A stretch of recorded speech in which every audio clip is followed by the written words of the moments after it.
What is up, guys, and welcome back once again to another episode of the Ebby Space Agency journey here on Kerbal Space Program Career Mode. We're here for episode number 20, and we come off the back of another pretty big episode for the series, episode number 19. We finished the infrastructure around Minmus, and we are now in a position to start sending crew up. You see here we are checking the roster in the astronaut complex because we are deciding on who we're going to send on what mission. We have two long-term missions in the pipeline at the minute. We have a first to Duna mission and also the first crew rotation for the Minmus mining base. However, both of those that we are going to need to prepare the crews, right? We can't just send them off into space for years at a time and think they're going to be okay with it. So we are planning a bit of a tester mission.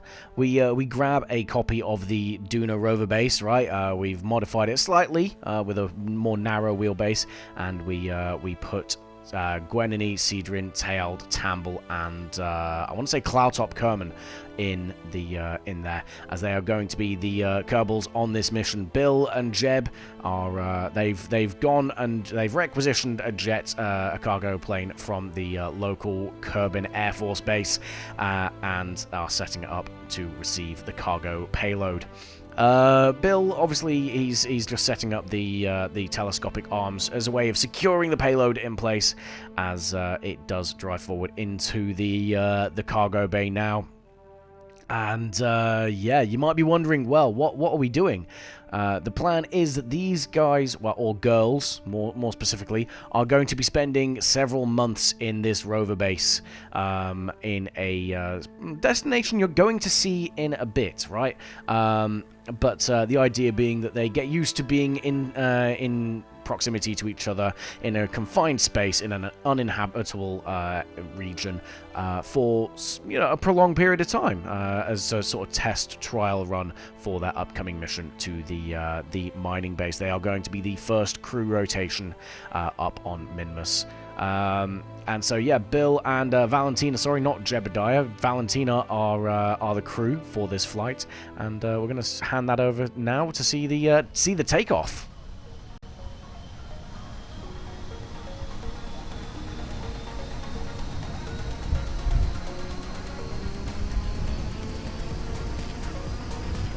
Oh, she heavy.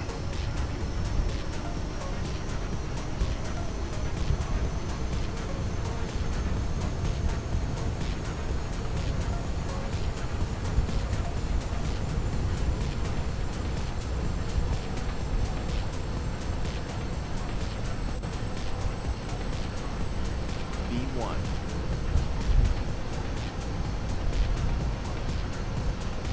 Rotate.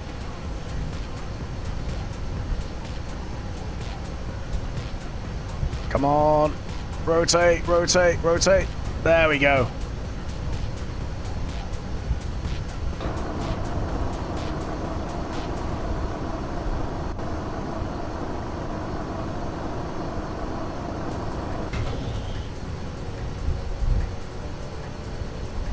And yeah, after we do eventually get airborne because of the rather heavy payload, we take the KS-101 Atlas. We named it. I think it was the KS-101. It might be the KS-420 Atlas. It was KS something or other Atlas that we borrowed from the Kerbin Air Force, and we then start heading to the north. Those of you that the Sherlock Holmes amongst you might realize, uninhabitable and north might give you a hint to our destination, but I'm not going to tell you until we're on approach. Similar to, similar to how I told chat when this went forward. But yeah, we take a quick look in the cargo bay. And yeah, I mean, I enjoyed this flight. The autopilot didn't work for whatever reason, so we had to fly this manually. But you see, we're about to poke through the clouds now, and you guys are going to see where we're heading. That's right, the ice on the water, the ice shelf ahead of you, we are going to be taking these guys to the North Pole, or well, somewhere near the North Pole. We're going to be in the northern polar ice cap, and we start making our approach into the airfield at Polar Station Alpha. We got special dispensation, having not been here before, to land for an actual operational mission, right? And yeah, we make our approach and come in for a landing. Nice and shallow. We've not flown this aircraft before, so we had to kind of feel out how it handled, but we do set down nice and gentle on the well, I say gentle, it was a little bit rough, but thankfully neither the aircraft nor the payload was damaged, and we do bring ourselves to a stop and come into taxi at the pan there, before we then lower the gear to allow unloading of the cargo. Bill then hops out of the cockpit, unshackles, ratchets the cargo, and you see there it does back out. We did have to split it in half to make sure that it did go through properly. Just a quirk of the KSP physics. If the rear was docked to the front and we fastened the front to the aircraft, the rear would then drop through the floor. So we just broke it in half and then obviously recoupled it on the other side. But there you go. Tailed, Cedron, Gwenini, Cloudtop, and Tamble Kerman are on their way out into the frozen tundras to the north of the airfield, where they are going to be living their lives for their next, I think we put it for 100 days. You see, we've got, well, we don't have the alarm clock open at the minute, but we do have a deadline, right? We have the Duna launch window fast approaching, so we do need to make sure that we get the crews ready for their missions before then. So yeah, you see there, 99 days we set them up for, and yeah, Bill and Valentina wait for nightfall. They do take off. The reason we waited for nightfall was so that hopefully it is daylight by the time we get back to the KSC. And yeah, the flight back was pretty unremarkable. Nice sort of red tactical lighting in the cockpit of this this borrowed military jet. But yeah, otherwise the vibe was pretty lit, I'm not gonna lie. And yeah, we set her on down at the airfield, ready to return to the Air Force base that we borrowed it from. We don't ask Bill how he got hold of the jet. We just know that he borrowed it. We don't know. We don't want to know anything more, lest it incriminate us. But see, here we are designing a new craft, and you might be wondering what this is. Well, I kind of lied when I said that the Minmus infrastructure was completely finished, because I did forget one key detail. How are we going to get the fuel from the base to the waiting Duna aircraft, and well, the Duna spacecraft, sorry. And this is the answer, as you're going to see us launch in just a second. Let's hope for the best with this, I guess. What could go wrong? I say this a lot.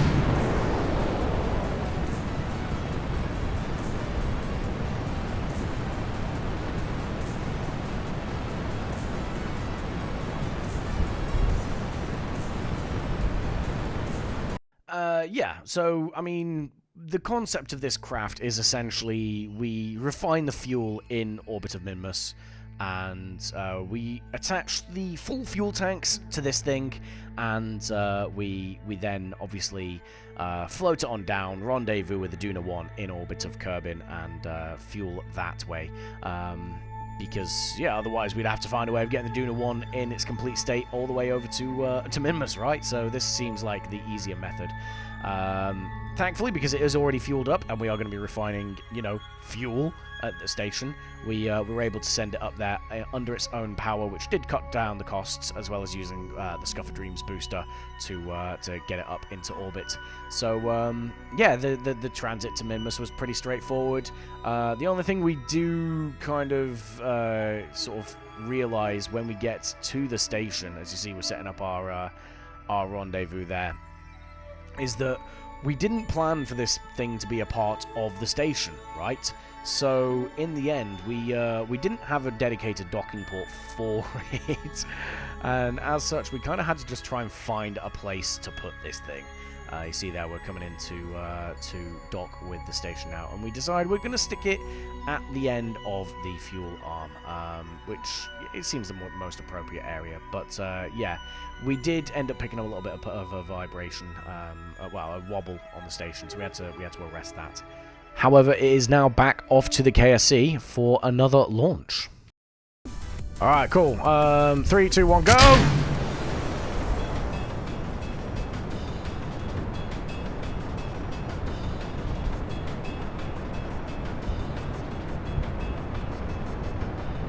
And yeah, so you see here we are sending off one of our more basic craft. This one's been in service with us for a while. It is the Unplanned Rescue Probe. That's right, we are off to go and rescue some Kerbals from orbit. So we get into orbit fairly easily. This thing is basic. It's basic level tech, but it's something that we've tried and tested, so we know what we're doing and how to fly it. And we set ourselves up with a rendezvous. It's quite a high orbit, to be fair. This Kerbal managed to get themselves into, but we do set ourselves up with a rendezvous.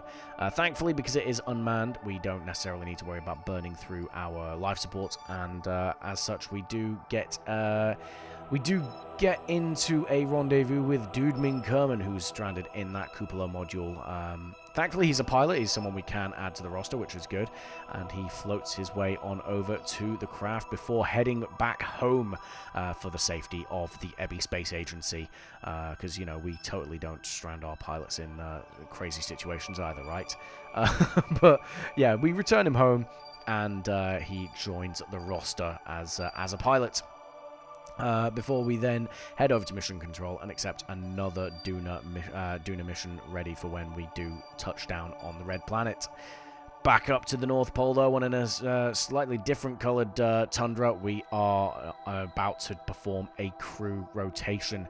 The girls have done their time on the rover base, and it is now time to transfer back. You see there on the horizon the buildings of the Polar Research Alpha. They weren't too far away from rescue, should anything have gone wrong, but they were far enough away that they couldn't exactly just walk on by to the shops, right, if they fancied some snacks. So, yeah, they've done their time. They're suitably trained and acclimatized to remote working, and they park up ready for the crew rotation. You see, we've got our Scuff Airlines plane ready to go with the Duna crew, as well as the flight crew of Valentina and Dudming Kerman there. Bob, Bill, and Jeb are going to be our nominated pioneers of space, and to be the first Kerbals to leave the Kerbin system and head towards Duna. So yeah, we take off there from the KSC, nice and simple, head north and fly on over to Polar Research Alpha. It says that we're navigating to Dorton's Folly. That is just the marker that we put at the base. Obviously, again, we've not discovered it yet, technically speaking, so we had to find a marker. But yeah, we make our descent nice and calm into the runway, and because I had the base sort of highlighted, the camera did this weird thing where it focused on it, so we kind of get a nice cinematic approach where we looked towards the side, but unfortunately, yeah, it was really disoriented. We ended up skidding off the runway and coming to a halt, so I kind of edited over that bit, guys. I'm not gonna lie. But yeah, the crew hop out and they perform the swap. You see there, the girls are just packing up their stuff, ready to leave before getting on the plane home. As you see, Gwenny and the others jump on the aircraft. Now with the crew transfer complete, Jeb, Bill, and Bob drive away off into the tundra to set up for their 100 days stint.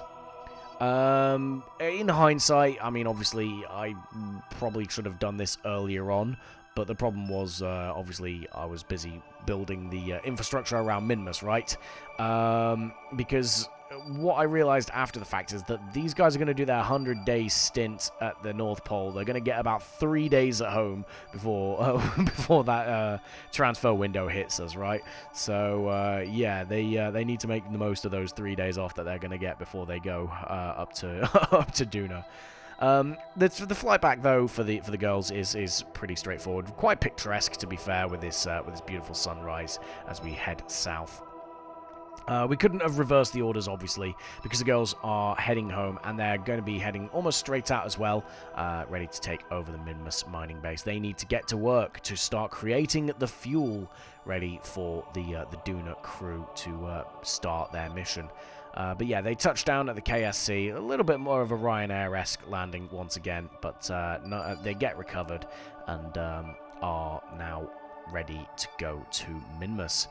Speaking of which, we decide we're going to use the shuttle, the Scuffmaster KR-71B variant, to do the transfer, and we're going to take you to the launch of that now.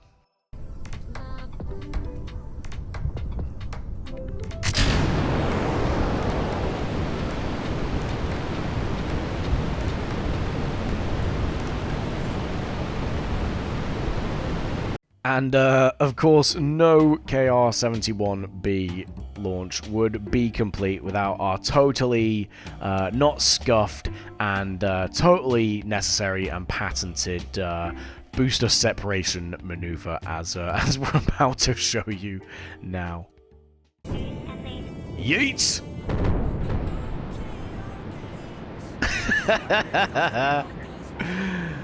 I have to do that. I have to do that because the... oh my god, that flew by us so quick. I have to do that because the bottom booster runs out of fuel a lot quicker than the top two, because the way the thrust balancing works, but it's so funny. And yeah, so we separate the boosters from the craft in a way that does indeed spark joy, and we continue on with the rest of the even like just a scuffed ascent profile of this, where we pretty much hit orbital velocity while still in the thicker part of the atmosphere. But yeah, apart from that, we make it up into orbit, and we do set ourselves on route to Minmus, and more importantly, to the mining base, right? So yeah, we again, it just because it's a space plane, the landing process is pretty much the same as everything else that we've done with Minmus, right? So yeah, we move that that red aiming marker over, nice and central over the base. And you see, we actually get it fairly close. We style it out a little bit by flipping over there, totally planned maneuver, right? And yeah, we bring ourselves over, and the first crew members of the brand new Minmus mining base hover on over to take their first steps inside, and we're going to look at that now. I'm really loving this free IVA mod because again, it just gets it means that we get to explore the base around in a way that we never used to get to. We never used to be able to do, right? We can actually walk and look through in the eyes of the Kerbal. So you see here, we're having a look inside the one of the habitation modules. We've got another one across the way there, but we're going to have a look and see if we can get into the greenhouse. For whatever reason, we're not able to get into the greenhouse module this way. The hatch just isn't working as intended. I don't know why, but yeah. So instead, we have a look in the control center, and obviously we've got 2 stories to have a look in, right? So we hop upstairs, and yeah, we see even more bed spaces. So if needs be, you know, these girls can get space away from each other if they need a bit of privacy, and yeah, there's plenty of options for them for sleeping quarters. Before, obviously, yeah, we get to take our seat and transfer the rest of the crew. We get the scientists then to take up position in the greenhouse. So Cedrin is the first one to do so. She kind of falls, trips over and falls off the greenhouse. But then yeah, she has a look around and takes a seat on one of those bags of fertilizers. Before Cloudtop, one of the, I think she's an engineer, also takes up her position. So the crew of 5 is essentially 2 scientists, 2 engineers, and a pilot. The 2 scientists, obviously, for greenhouse sort of work, growing crops, things like that. The engineers to make sure that the drills and the maintenance is performed, and then the pilot to remotely control the ore ferry. All right, so everyone has their jobs and their roles. So that is what we're going to do. We set up an alarm then for 1 year's time for the next crew rotation, and then Val on her own turns the KR-71B around and starts accelerating. You might notice that we do not have a lot of fuel here available, and as a result, we basically use the RCS on the world's longest takeoff roll to build up our speed before we eventually use the thrusters to complete the takeoff. And this is because we were just trying to eke out every meter per second that we could of Delta V on this thing. We were cutting it so close to the margin. You see there, we we got our altitude and we have 2 meters per second left in the tanks. It's a bit crazy. As a result, we don't have the ability to sort of enter into space, circularize, and then try and aim for the KSC, which inevitably leads to us just completely missing the KSC. And, you know, we've done this once before, so we think, okay, let's start looking for auxiliary landing sites. We attempt to try and head towards Sandy Island once again, but again, we overshoot even that. I don't know if you caught it on the right of your screen there as we looked over to the south. We overshoot even that by way too far, and there's nothing else in the vicinity at the moment. So we do our best to turn ourselves around over the ocean in an attempt to try and glide our way over to Sandy Island. We're about 80 kilometers away, and to be fair, if we'd have been able to turn sooner, we probably would have been able to glide this in, but unfortunately, yeah, there's just no way we're going to reach it. And in fact, Valentina has to take fairly drastic measures. You can see it on the horizon there, but unfortunately, she has to ditch in the ocean because there is just no fuel on board to be able to make the landing. But thankfully, she does successfully make a water ditch. But there is a storm there in the distance. If you saw the flash of lightning, so the rescue crew from Sandy Island needs to make sure they get there fairly soon. Thankfully, there's no damage to the craft, so it's just a case of plucking it out the ocean and bringing it back to the island. But yeah, thankfully, she does make it back, and that is. That sets us up nicely for the end of the episode, guys. So yeah, we have our first crew on Minmus, starting to mine that precious ore. So things are starting to happen. It won't be too long before we're rocketing Bill, Bob, and Jeb all the way over to Duna. But for now, guys, thank you very much for watching, and I will catch you in the next one. Goodbye.